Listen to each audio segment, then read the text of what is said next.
Hey, it's Nikki. And it's Bree. And we're Late to the Party, a podcast about the film, fashion, and pop culture that shaped us into the weirdos that we are. And today, we're feeling festive. We are. We're, Ho, ho, hoing it up. we're hoing it up. Yeah. Hey, ho. How's it going? I'm good. How you doing, Ho? I'm good. Feeling a little in the Christmas spirit. Just a little. Just a little. I have a little, song in my heart. Oh, what's I'm the no song? Grinch. Last Christmas. Oh, that's a good gave one. You my heart. Mm-mm. The very next day, you gave it away. Why is that song so good? It's so good. Wham! Like George Michael cooked. He knew what he was doing. He cooked, and then we ate. Do you have a favorite Christmas? Is that your favorite, or is it like up there? Okay. If we're talking just Last Christmas, because the covers over the years, like every musical artist tries to cover Last Christmas. Mm-hmm. And speaking of hoing it up, Yeah. in was it 2006, 2007, at a young impressionable age, I saw Ashley Tisdale Oh yeah. do her rendition of Last Christmas. Yes. Like it was her Britney Spears moment. Like she made the sexiest Last Christmas. I've seen that Macy's Day Parade of her dancing to it.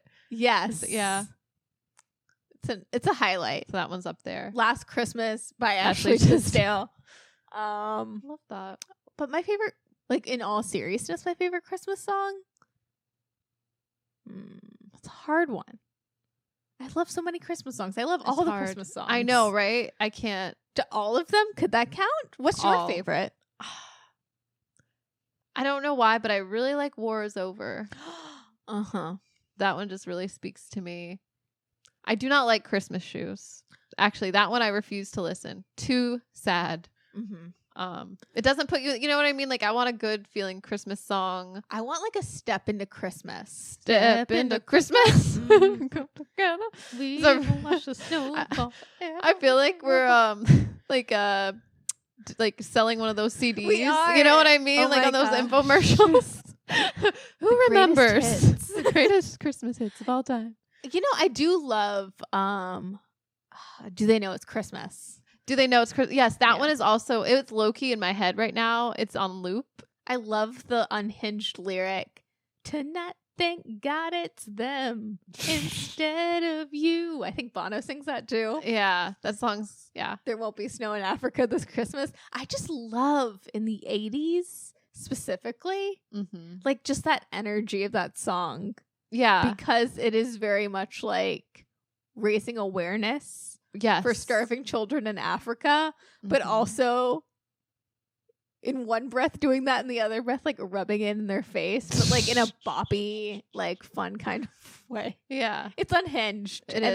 I live for it. Maybe that's why I'm I like Band-Aid. Do They Know It's Christmas? Mm-hmm. Ashley Tisdale's rendition of Last Christmas. Just want some chaos for the holidays. Yeah. I know. What is another chaotic song to top that? I don't even know if I can. Chaotic Christmas. That's our late night infomercial. Sort of chaotic Christmas. That sounds like it could be a legit song. It's true. Uh, Have a chaotic Christmas. Sabrina Carpenter's. Yes. It's like the secret track. 100%. A nonsense Christmas. Yeah. Which is I like when artists do that. They already have a banger and they're like, let's Santify this. Yes. I love that too. Yeah. A little Santa remix. Yeah. Why don't we do that more? Should. What song from this past year would you like to Santify? Maybe Hot to Go. Like make it about the reindeer or something. Ooh, the reindeer are hot to go. Just spell out their names. R-O-D. U Oh, wait. How do you spell Rudolph? R-U-D-O-L-P-H. Rudolph, take me on a date. Ooh! I couldn't come up last week with a nonsense outro, and now I'm I could do Hot to Go. I know. Where did that come from? I don't know. Like, wow. I've gotten all loose. I like it. That was good. But yeah, today this is our Christmas episode this year. Yeah. Are you feeling in the holiday spirit? Yeah. I mean, a little bit, Yeah. what is like the signifier of Christmas time for you? I feel like for me personally, like when do I feel like the Christmas spirit kicks in? Mhm. Or Yes. I think I think midway through December, like when, you know, it's a little colder, when I've done some shopping. I have to go Christmas shopping to feel like, you know, like gift giving is one of those things that's fun to do for, you know what I mean? Yes. Like, I like just the hustle and bustle of it. I like hearing the music, seeing the lights. Like the lights have to be up. Like I feel like around here, like not everyone has their lights up yet or something. So it's like, I've get with noticed the program, people. I've noticed there's this like group of people nowadays that either after Halloween, Yeah, Christmas lights immediately, or they wait until like a week before. last minute. Yeah, No. After Thanksgiving, you put it up. agreed. And it stays until December Little Christmas. 6th, Little Christmas. Yes, January 6th. Period. That's on period. Those who know, No. Except January 6th now has Oh very no! different connotations. Damn it! That's so. Little Christmas is ruined. Yeah. It's been overshadowed. Little Christmas is ruined. That sounds like another, like a little movie. Yeah. Like a B movie. We'll create that movie. It's all about It's January like a little 6th. political. It's the insurrection. It could be like silly and goofy, maybe like how Yeah. Dick the movie is. Yeah. You know, and it was us. It'll be We're like trying to stop it. Or we'll be something. like Kirsten Dunst and Michelle Williams, except we're trying to stop the insurrection Yeah. by being like, but it's Little Christmas. And then there's like the Rudolph Hot to Go Yes. song in there. Which how does that go? RUDOLPH. You can take take me on a date. Yeah. That's what we'll sing while we try to stop the insurrection. It's like Back to the Future meets How the Grinch Stole Christmas. Yes, except you take Santa's sleigh to instead of like the car. It's like a sleigh that can Yes. like go back in time or something. The doc can be there. He can also be Santa, you Yeah. know? I think we could get Christopher Lloyd Yes. to bring it back, be Santa. Yeah. If Sean Astin could be Santa in a very nonsense Christmas or a nonsense Christmas, Yeah. Christopher Lloyd, what's he doing? Definitely. Yeah. Yeah. Slap a beard on him. Get him in there. Oh man. So speaking of like Christmas movies, do you have any? Speaking like it's a real movie. Soon to be a major motion picture. Little Christmas is Ruined. Filmed by Nikki and This Bruce. is ruined with the hit single RUDOLPH It really rolls off the to tongue. go. Oh my god. I love it. What were you saying about Christmas movies? Do you have any favorite like Christmas like what are your go-to like Christmas movies that you gotta watch, you know, to get in the spirit? That's actually how I get into the Christmas spirit. Like the moment I put on one of my A tier Christmas films, Yeah. that's when it's time. So if I put on Elf, Yes. I say, now it's Christmas time, baby. Have you seen Elf yet? Not yet. So it's not Christmas. It's not Christmas No, I'm time. just kidding. But I did. Actually, I haven't watched any Christmas films this year, except The Family Stone. Oh, okay. Yeah, that is kind of Christmassy. Yeah, I feel like that's like a movie like we're going to talk about today. Like today we are talking about The Last Holiday Mm-hmm. and other Christmassy things. But also to promote our new film. Obviously. Yeah, this is, I feel like, yeah, this is all just for our new film. This is promo. It's promo. But I view films, like Christmas films, in tiers. So like the A tier cast, like my Mount Rushmore of Christmas films, Yeah. you got your Elf, Christmas Vacation, Mm-hmm. Home Alone, Okay. 1 and 2, but mostly 1. It's a Wonderful Life, A Christmas Story. Okay. What was that, like 5? That's my 5. I don't know if that's how. I don't think that's how many Or people are on Mount Rushmore, but whatever. We're gonna roll with it. Those are my picks. Those are like Okay. A tier. But then to get myself in the spirit for Christmas, I'll watch a B tier. Not like in quality, just like my like supporting cast of Christmas films. Yeah, I understand. So like Family Stone would be in that. I think that's a good like gateway to Christmas. Wow. A step into Christmas, if you will. Or like I love Jingle All the Way. Oh, okay, yeah. Or Christmas with the Cranks. I'm not above that. Yeah, no, I enjoy Christmas. Love Actually. Yeah, it's a good one.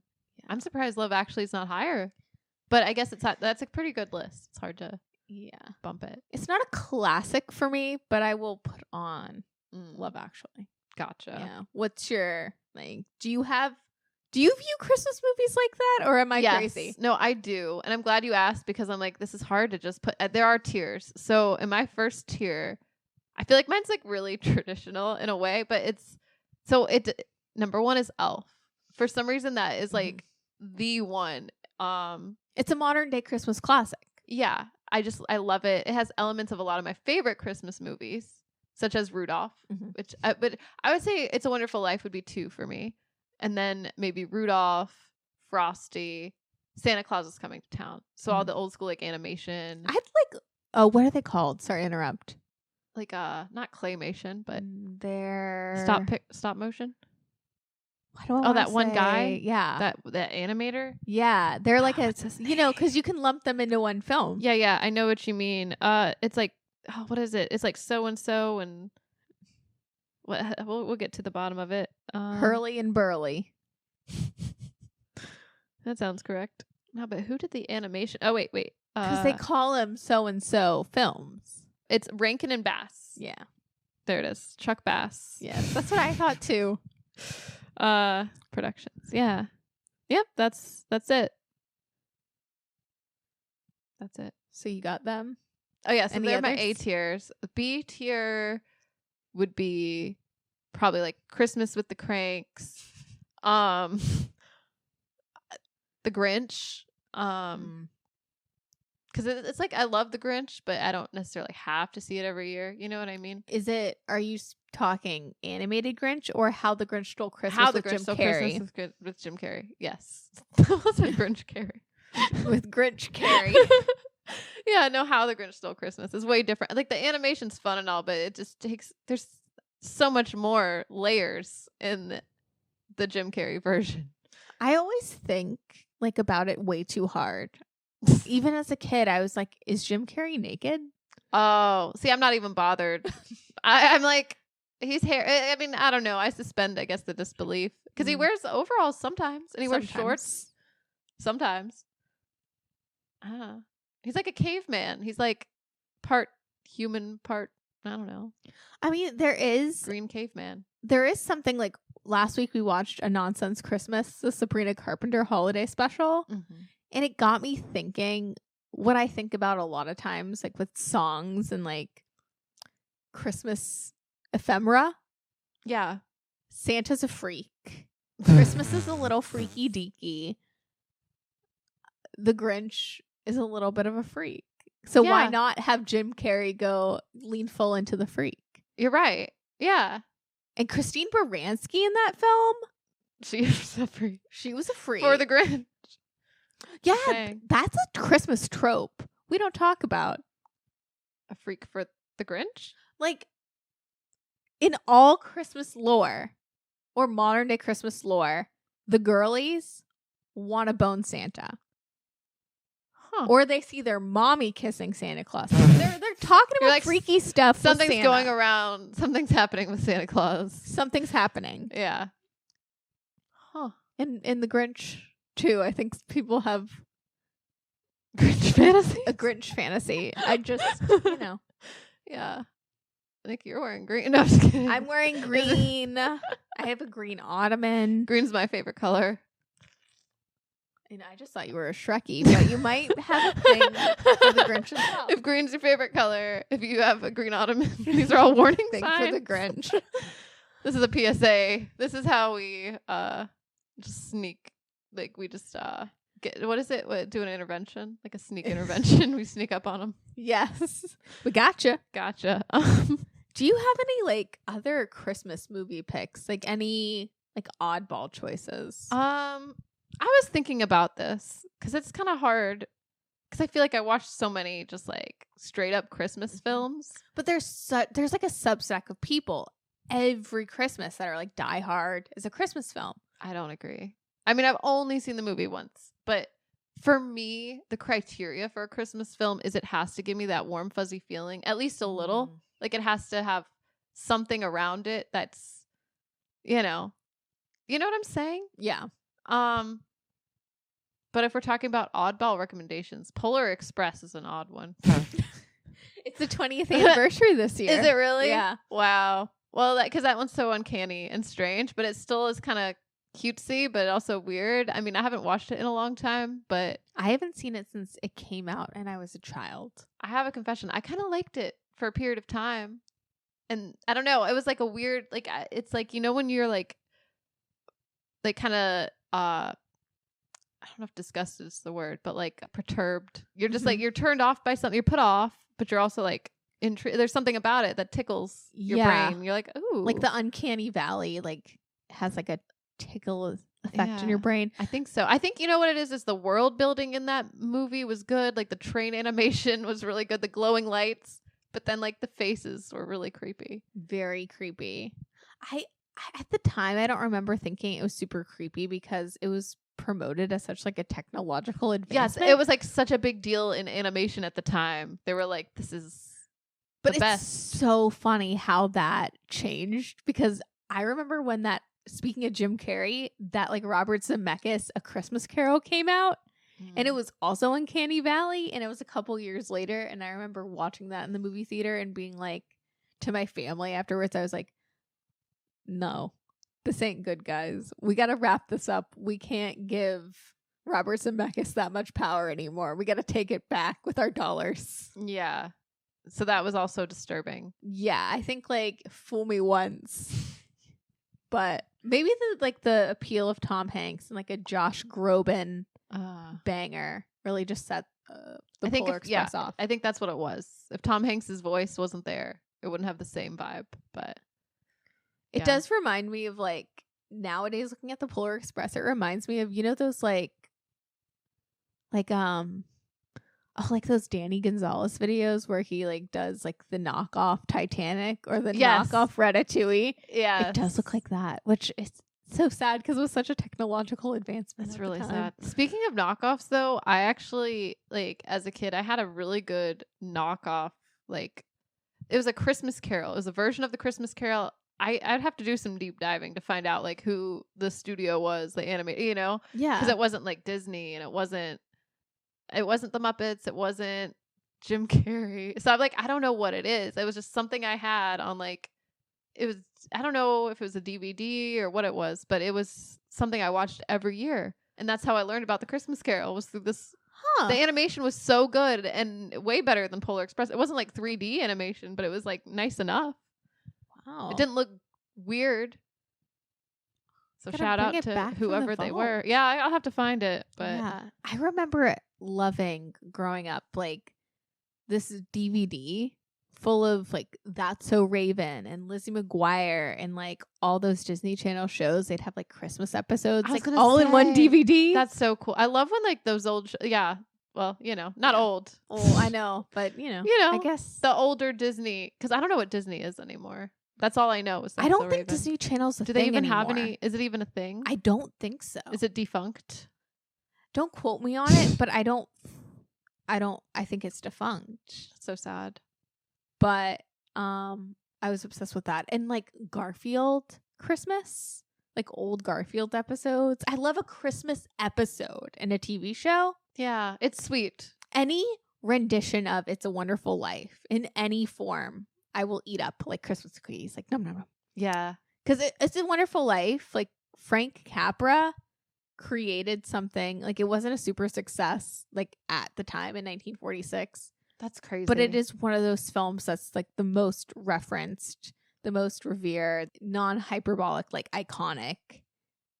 Also a trope that never gets old, a storyline that never gets old. I was going to say, it's like timeless because I feel like you could even relate to it today. Also, George Bailey is young, which is crazy. You know what I mean? Like he's a young man who's like trying to figure out what he wants to do with his life. Mm-hmm. He doesn't want to inherit his father's business. He but doesn't feels obligated. He feels obligated to do all these things. He doesn't end up getting to travel like he wants. Holds the resentment.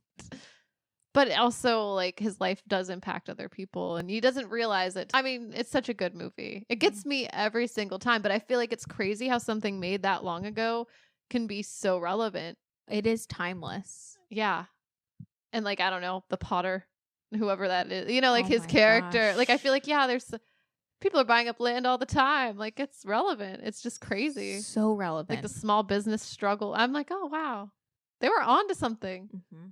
Speaking of January 6th, I know. about January 20th, 2025, we got a Mr. Potter in the White House. Oh, my God. Not to get too political. No, I know. I'll save that for our This feature is for our film. Yeah, we took some inspiration. There's like some scene inspired by It's a Wonderful Life. Yes. Oh. Any others? I know you have on here the Addams Family, which I'm intrigued. Yes. I don't know how much you've seen the Addams Family, 1991, with Angelica Houston as Morticia Addams. But I used to watch it a lot. Like, I went through a phase where I just like discovered, I went through a whole phase where I was really into the show, and then I was really into the movies. I took it upon myself to buy the entire like box set of the show, and then like the DVD box set of like the 91 film, and the other one, I forget when it came out, like a few years later or later in the 90s, but the Addams Family Values is also good follow-up.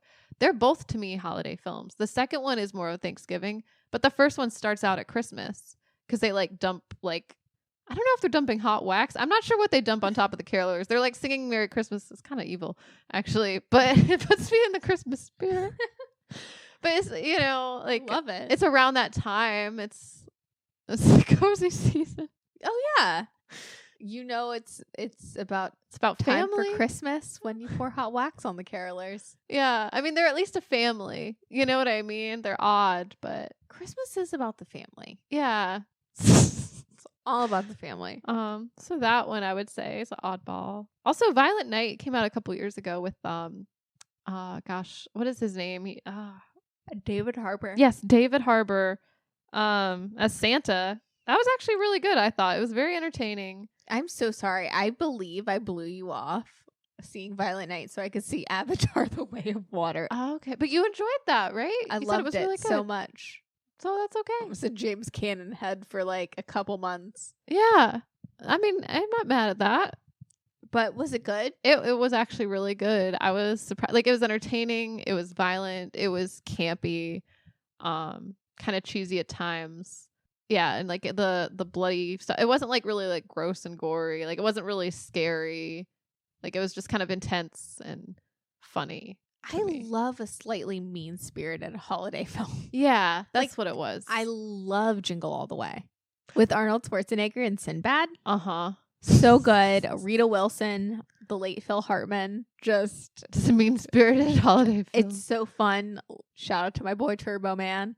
Mm-hmm. Also, Christmas with the Cranks is very mean-spirited. I love that movie, though. But I love that film. Danny DeVito is not... No, that's Deck the Halls. That's Deck the Halls. With Matthew Broderick. Oh, Christmas with the Cranks is, don't tell me, Tim Allen. Mm-hmm. And Jamie Lee Curtis. Yes, never mind. Fighting people over hams. I'm thinking, yeah, that was on my list, though. The Deck the Halls and Christmas with the Cranks are on my B list as well. Deck the Halls.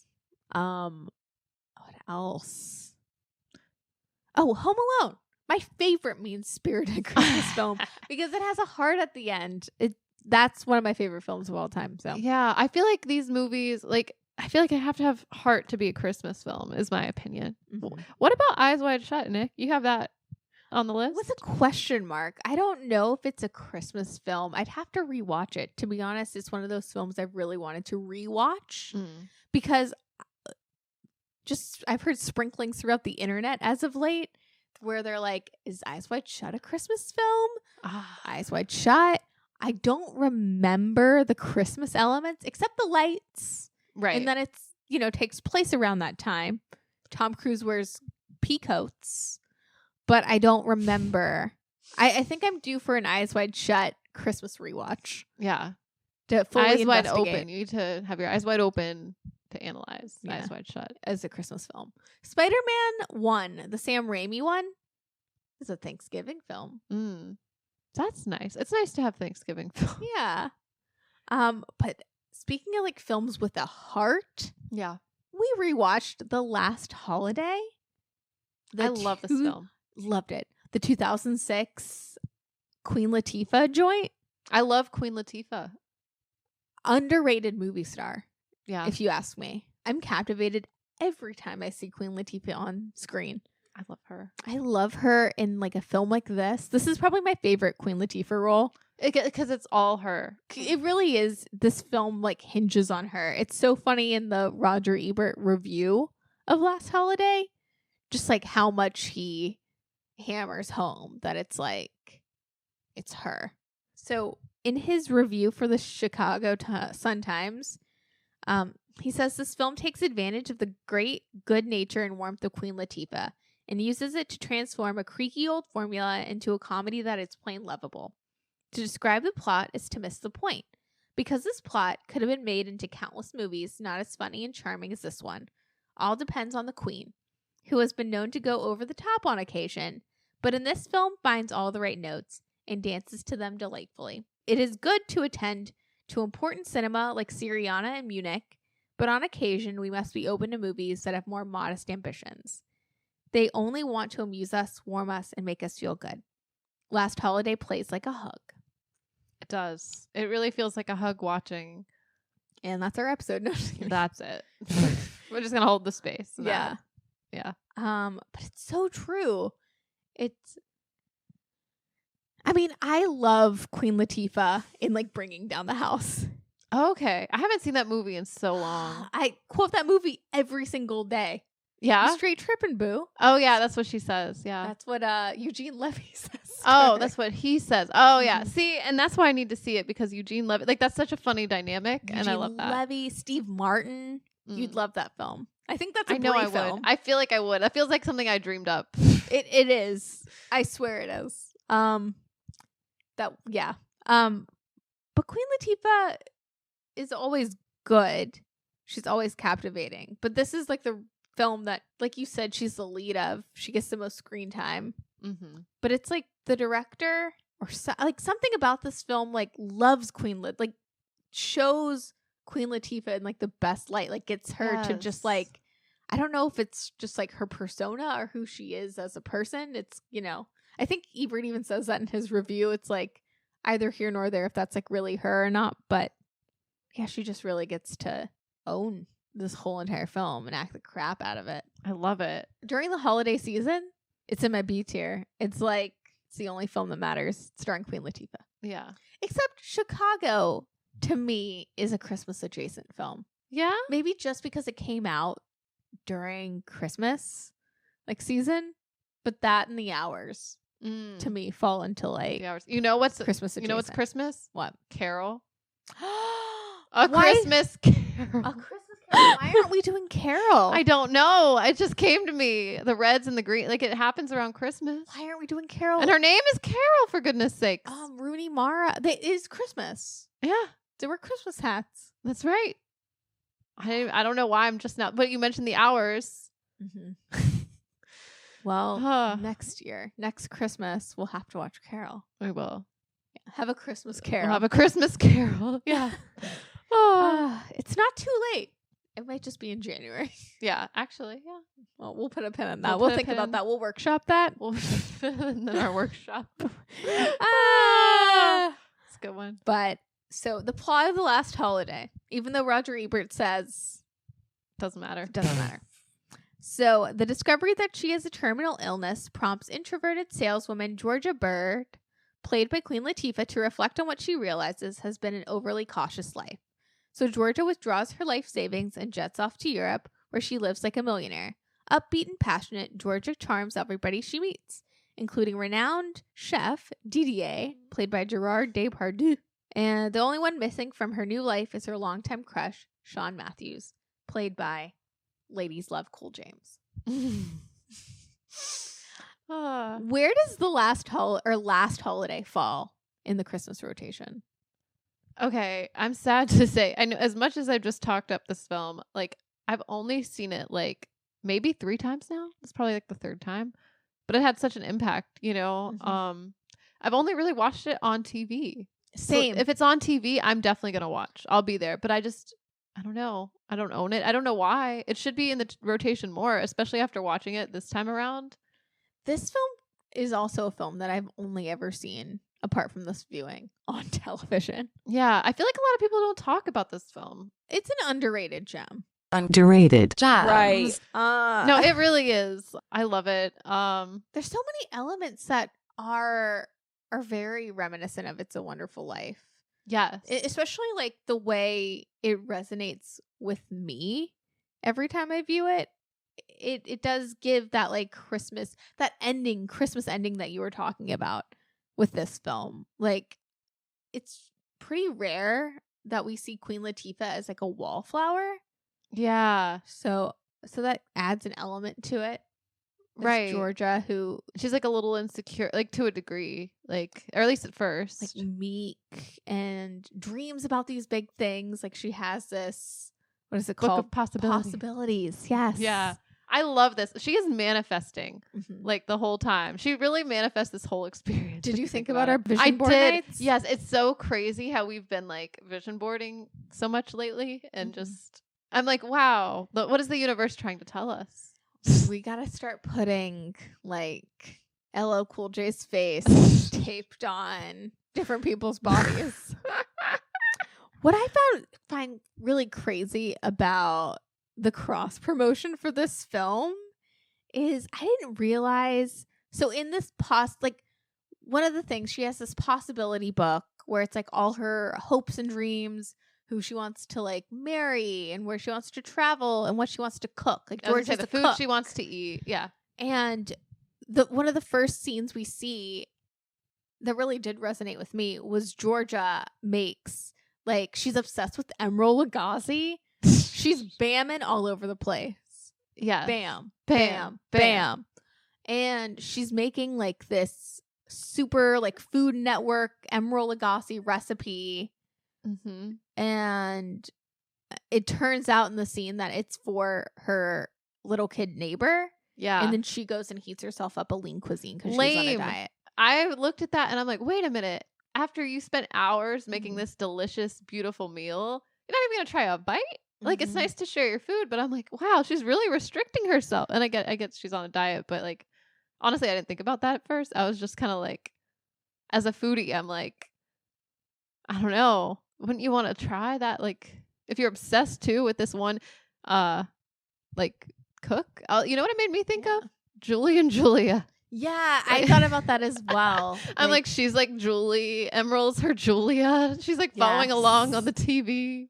Except at the end, Emerald loves her. She gets the approval. She actually gets the approval. Oh, she also didn't try too hard, and I don't know. That's true.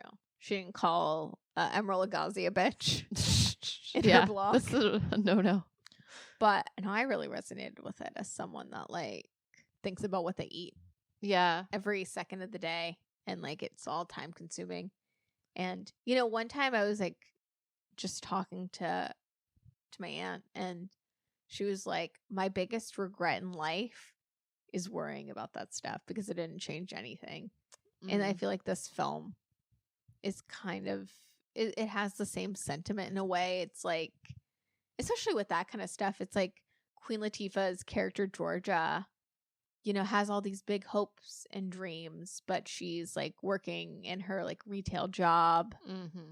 And she's only doing her passions. Now that I'm thinking about it, like in her retail job, she does these like cooking demos for others. And oh my gosh, she like, I've never been in like a department store or anything like that where there's a cooking demonstration where it's like that good. It's always just like, here's some tuna fish on crackers or something. You know what I mean? Like, it's like, it's definitely not. I'm like, wow, holy crap, she's going all out. And then for her neighbor, but like, I guess what I'm just realizing now is she goes all out, like pre-diagnosis or whatever, for other people. Like the only time she does what she wants to do, what she's passionate about, is only for others. Like she never does anything for herself. You're right. So then when she like gets diagnosed with whatever that disease is. I know, I'm like about to cry. I'm like, I know the story of this movie, but I'm like, no. But I mean, like, I guess that's the power of the queen. Because, you know, this story could be like really hallmarky and cheesy, but it's like not. It's like making me reflect about my life. And It's like a lot of people too. I feel like a lot choices. of women that just, you know, or like Yeah. mothers even, you know, like cooking for people, Yeah, putting people for you. Like, I feel like that's just like a trope or something. definitely. Oh, but the cross promotion. So all these dishes that she makes and that she, you know, has in her book of possibilities. So back in 2006, Food Network did this thing called Food Network Goes Hollywood. So I guess they had like a segment on Food Network where they would do like a recipe inspired by Last Holiday to promote the film. Like they did the lobster salad and potato leek nest or bananas Foster. I'm so glad, because I was wondering when they do that like montage of her cooking with Chef Didier, which I didn't realize was not a real chef. I'm like, oh, it's just what's his name? Gerard Depardieu. Yeah. Pardon moi. I really thought that I was like, oh, who's this chef? I'll have to check him out. But like that food looks so amazing. Brie, the Food Network still has them. That is insane. In the archives. That is so smart. Like that's so wild. I wonder how many people have tried to make the recipes from this film. I know. I wonder. I mean, we could. It could be you. It could be me. Yeah, Speaking of Julie and Julia, I know. It's my blogging experience, except it's Queen Latifah in The Last Holiday. That's genius. But yeah, I loved when she made all these dishes. I loved that she used her point and shoot. Yes. To take a picture of her meals. I loved that too. I loved that she like she prints it out immediately. She like scrapbooks it. Yes. It's really cute. Yeah. It's probably just really the photo they're using for the Food Network website. But it's all good. It. What are any other like big takeaways from like the start of the film? The pre-diagnosis Georgia. Yes. Well, you can tell she cares a lot about other people. Like, you know, she's making food for her neighbors. Her friend was cracking me up. Like in the retail store when we find out she has a crush on Sean, played by, what did you say? Ladies Love Cool James. Her friend cracked me up when she said, "You can crack a walnut with that ass." I know. I was like so unhinged. I didn't expect that from her. I thought she was gonna be very demure. She was not. No. And then she was like, "You're afraid of him getting a hold of that booty," and she grabs Queen Latifah's booty, and she's like, "I'll let him grab my booty." If you know, I'm like, "Okay, girl, calm down." Like, but it was cracking me up. Like, I don't know. I love that. It's kind of comedic timing there. Just getting handsy with your coworkers. Yeah, I'm like, that's fun. I don't think I have that close with any of my coworkers, but that's cool. But no, I love that like friendship too. Well, one, I'm nostalgic for a mall, an early 2000s mall. Mm-hmm. That's a Can we talk about Christmas. The Oh, mall? go ahead. Let's talk about the mall. I just want to say, like, yeah, just going to the mall is this, or just going to the mall during Christmas time. There's nothing that beats it. Yeah. Seeing the Christmas tree, the lights, people shopping. Even nowadays, people go to the mall only that time of year. It captures a certain feeling. That puts me in the spirit too. Yeah. I'm very pro mall. Amen. Yeah, I'm really sad that malls. I mean, I don't know. I don't want to go on a whole like mall rant. No, it's too sad. Oh. Malls are turning into apartments or something. It's weird. It just doesn't feel right. I'd live at the mall. That was my big childhood fantasy. But there's no stores anymore, right? It's just apartment, or maybe there's grocery stores and a mall. That's not the same. We went to a mall. I mean, okay. No, I say that. Oh, we did go to a mall. We never talked about our mall experience. What do you mean you lied? We did go to a mall. We did, but like that's not really fair. We went to Tyson's Corner. We went to a very fancy mall. Of course, Tyson's Corner is going to succeed in the big mall. It has a game. hotel in the mall. Yeah, but does it have a whole hospital? Because okay, what mall has a whole hospital built in? That's what I want to know. That's what struck me as strange in this film. Like right off the bat, I'm like, wait, what? She bumps her head because she's trying to flirt with Sean. She gets so nervous, she drops her utensils. Goes to pick. He like asks her out. She drops her utensils. She goes to pick them up. Gets back up and then hits her head on the cabinet that's open. And it's all downhill from there. Or uphill. I think uphill. life happens when you make a choice is what I've realized. Yeah. Just make a choice. You know, right or wrong, a choice. But hospitals and malls. That was weird. They're like, oh, we're going to take you. I'm thinking he's taking her to a hospital. No, they just go down like the little corridor and it says like, I mean, I can't remember the name of this mall. It's like so-and-so, whoever the big man is it, I don't know. Do they even have a hospital in the Mall of America? Mm-hmm. Maybe. You would think they should. But why? Why would you have a mall? I could understand having like a medical room, but a CAT scan machine. I know, like wild. It was like really wild. Like I'm like, this is a big budget mall. Like I don't understand. No wonder they're like in the negative. They've got a hospital that they're running. Like that's a lot of. That's like the staff, the equipment. Like yeah, you know what I mean. I 100% know. You could have solved a lot of their problems. Just get rid of the hospital in the mall. That would save some money. Yeah, for sure. Anyways, but yes, she does hit her head. She buys a grill from Sean. Like she has gosh. So much trouble flirting. Instead of like, it was just funny that she bought a grill from him. Have you ever done that for a crush? Like just like bought something you didn't need, or you know the crazy things we do. It makes me think of Rory Gilmore when she like goes into the store and buys the cornstarch. Steals the cornstarch. She was gonna buy it though. Yeah, but yeah, she does. I don't know that I have. I'm trying to think I don't think I've had any crushes working like in a space, you know what I mean, where I would be like buying something. I've been on the other side of the counter. Yeah, I don't know if I've ever fallen prey to the man. Not in that way, but no one's influenced you to buy a whole ass grill. No way. Not me. Yeah. Couldn't be me. But it's this whole catalyst because then she gets diagnosed with I guess I don't remember. Lampington's disease. Yeah, Lampington's disease. And essentially she has 3 to 4 weeks to live and she can't afford the surgery that may or may not work. So she just decides to like cash in all of her money in her 401k and go to Prague. I love it. I do too. I love it. She even blows off the date with her dream man. He's like, hey, I've got like tickets to this game. She's like, I'm sorry, boo. I can't. There's more important things. Yeah. And 100%, like, not to get super serious, but it did get me in a morbid headspace where I was like, oh yeah, if you only have 3 to 4 weeks to live, how would you live? Like live like you were dying, but like that song, skydiving, I went, mountain climbing. Pretty much though, because she does all those things. She really does, and she's my hero for that. And like, who wouldn't do that? But then it makes me think, like she in the movie at the end, she says, next time you'll laugh more, you'll love more, you'll see more. Yes. That part actually made me cry a little. Like where she's like in the mirror talking to herself. It's like New Year's as well. It's like New Year's Eve. She's ringing in the New Year's just by herself, just talking herself up. And she's like about to die. And you're like, ah.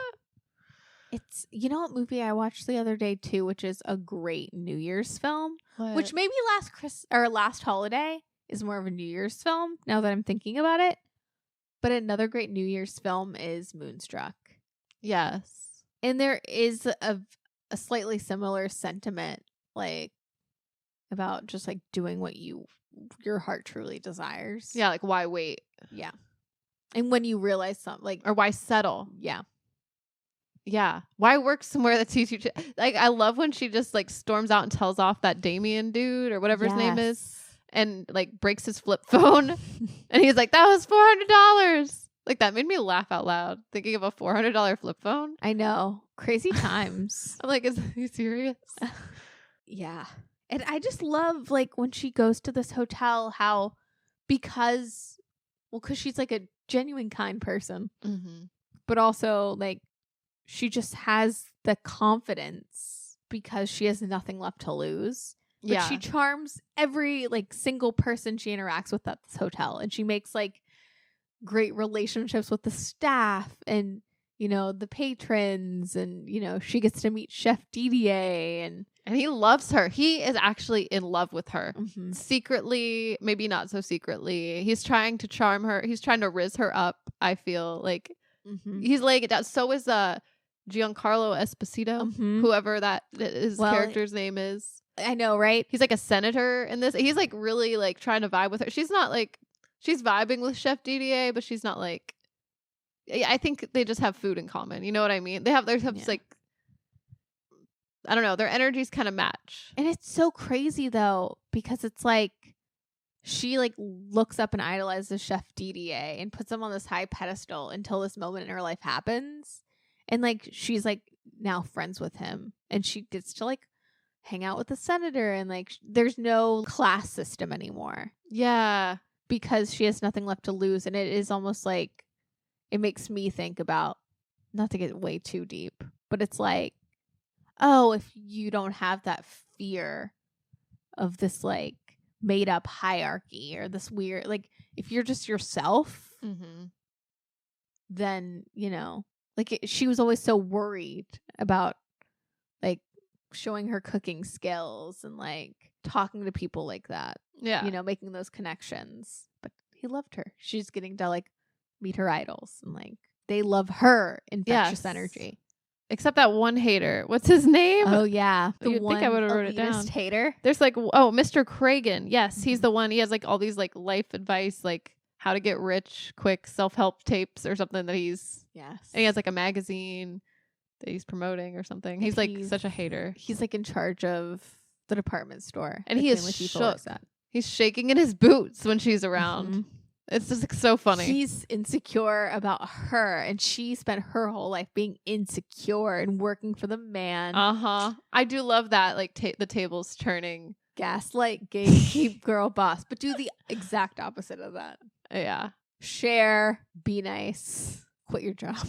Yeah. I know, she's so classy, like through it all. Like she never really shit talks anyone. Like, or when she does, one thing that really I thought was funny is like her comebacks. Like she says them in such a way that's just like kind of demure, but then you're like, oh, like she's in the spa room with the one like secretary that's sleeping with Mr. Cragen. That's like Alicia Witt. Yeah, again from 2 weeks' notice. Yes, I was like, where is she? She is the same. Like she's kind of doing the same thing, isn't she? Yeah, she's funny, but it's so funny because the masseuse is like, your neck, you've got like this knot in your neck. And then Georgia comes around and she's like, the reason why your neck is she's like, the reason why your neck's messed up is because you're going down on Mr. Cragen all the time.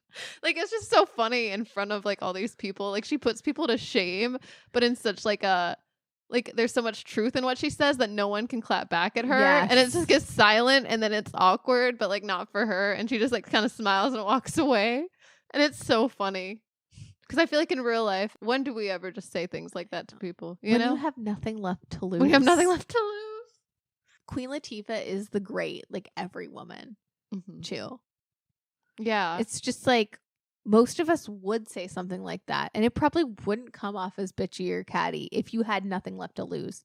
If you weren't nervous. If you weren't like saying it with like some insecurity. Like if you're just stating facts and like actually standing up for someone, like it's probably going to come across like the queen. So we should just act like the queen. Yeah. Life that's what I'm saying. We need to take notes. We do need to take notes from Lost Holiday. Yeah. Any other standout scenes from Lost Holiday? When Sean goes to find her, like it is really funny when he like, well, he finds the doctor first and kind of harasses him.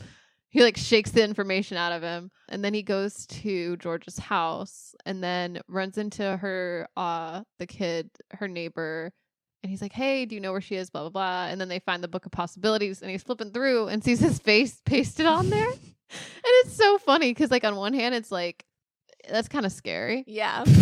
Like if I found, if someone took my face and pasted it next to them, I mean, I guess maybe if you also have a crush, if it's mutual and then maybe they're going to die, I guess maybe you like give them a pass. I don't know. What would you do? Like, would you chase after them and go like all the way to like Prague? I think it would affirm some things. If I already liked the person. Yeah.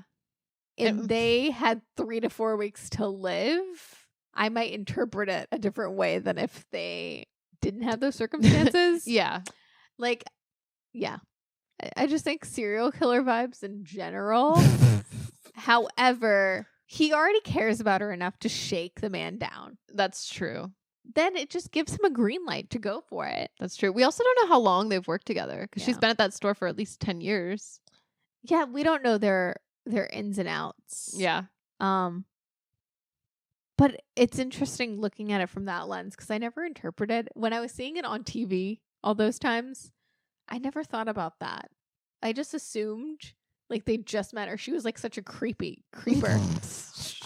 She took his like what is it, like your employee of the month photo? Yeah. But like they could have had a rapport with each other. She could have just been like sitting on her hands. Yeah. And being way too shy and just sitting on her hands waiting for life to happen and not, giving the signals, not giving the green light to him. Right. So, yeah, we don't really know from the film. Yeah, because he definitely wanted to flirt with her. Yeah. He tells his buddy to get out of the way that time. So, yeah. Yeah. I guess under these circumstances, maybe it wouldn't be so creepy. It's just like it made me cackle like out loud. I just thought it was so funny. He's like, that's my employee of the month photo. But I love that he like tracks her down. He like even ends up walking in like an avalanche of snow, like for we don't even know how many miles, but a good ways because his eyebrows are frozen by the time he reaches the hotel. All for love. All for love. And I love that kind of gesture. Yes. A big romantic gesture is also what Christmas is all about. Yeah. Love to see it. I also love that she made it on the ski magazine with that whole like ski debacle. That scene was fun. That scene's one of the standouts to me when she tears up the ski slopes. I feel like that must have been in the trailer. It has to be. That trailer's so good, by the way. So good. Maybe as a kid I saw that trailer a lot. It even makes like dumb poop jokes. Really? Because the hotel poop is how you say it, I guess. And she's like, really? And gives a face. That's in the trailer. Oh my gosh. It's got something for everyone, I feel. It really does. It really does. If you love It's a Wonderful Life, you'll like it. If you love Norbit, you'll probably also like it. Yeah. Anything else? Oh my gosh. Why am I blanking on the last holiday now? Oh, the montage scene, the makeover scene. Oh, yeah. To Rich Girl by Gwen Stefani. Featuring Eve. That was a perfect song for that moment. I did, just to relate it back to me, had a moment like that recently to a Gwen Stefani song from Love Music Angel Baby. Ooh. But I was looking in the mirror and What You Waiting For came on. And I said, wow, take a chance, you stupid hoe. Yes. Yes. I thought about this like yesterday. Really? That's when I was listening to it. Holding space. No, but really, I was listening to it. I put on Gwen Stefani. I was at work and that song came on. It was the first song that started playing. And it was like, tick tock. And I was like, yes. And I was like, you know what I love? I said this out loud to who I was working with. I said, I love when she calls herself a stupid hoe. Mm-hmm. Like, that's what you need sometimes. I need that. And I was internally, I just had these thoughts like, take a chance, you stupid hoe. Look at your watch now. You're still a super hot female. Got that $1 million contract, and they're all waiting on your hot track. Yeah. Just if you want to get motivated, listen to that 100%. Like first thing in the morning. We should make a playlist. We should. Morning playlist. Just that song. Yeah. On repeat. Totally. And Rich Girl, actually. Yeah. To help the money manifestation. Yes. Oh. And Cool, just for vibes. Yeah. Actually, that whole record is a bop. Yeah. Just that record. You're right. So, and Crash. Great song. It is. That used to be your bop. It was. It is. Yeah. Talk about a Santa being freaky. Brie as like a 13-year-old being like, Crash. It was a bop. It is a bop. Bubble Pop that Electric. Beat, the little bing, bing.